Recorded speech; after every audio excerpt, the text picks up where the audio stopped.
اللہم صلی علی سیدنا محمد وعلی آل سیدنا محمد مبارک وسلم۔ ایک مرتبہ حضرت اقدس حکیم الامت حضرت مولانا اشرف علی تھانوی رحمۃ اللہ علیہ کے پاس ایک بندہ آیا اور اس نے کہا، حضرت آپ جو کہتے ہیں کہ ذکر کرنا ہے تو شیخ کے مشورے کے ساتھ کرو، کیا ذکر کے اندر خود طاقت نہیں ہے؟ شیخ کی کیا ضرورت ہے؟ کیا ذکر کے اندر یہ تاثیر نہیں کہ وہ ہمیں اللہ تک پہنچا دے؟ تو حضرت اقدس تھانوی رحمۃ اللہ علیہ نے ارشاد فرمایا، اچھا مجھے یہ بتاؤ تلوار کا کام کیا ہے؟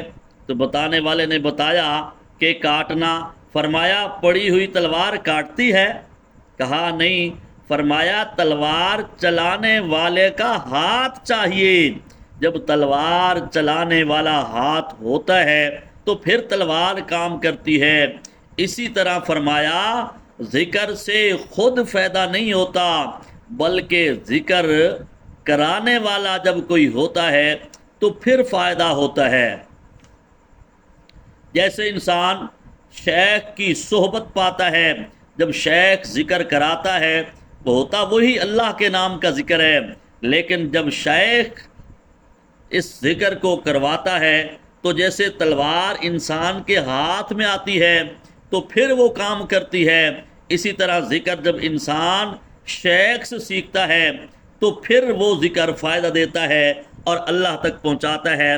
جیسے مرغی کے پروں میں پڑے انڈے کچھ دن رہ کر وہ حیات پا جاتے ہیں، اسی طرح شیخ کی خدمت میں رہ کر کچھ وقت کے بعد پھر کیا ہوتا ہے؟ پھر انسان کا دل زندہ ہو جاتا ہے۔ جیسے مرغی کے انڈے ہوتے ہیں تو اس میں سے انڈوں سے بچے کون نکالتا ہے؟ اللہ، لیکن مرغی کو توجہ دینا ضروری ہوتی ہے۔ مرغی ایک وسیلہ ہوتی ہے جو ساتھ توجہ دیتی ہے، تو میرا پروردگار مردہ انڈوں کو بھی زندہ کر دیتا ہے۔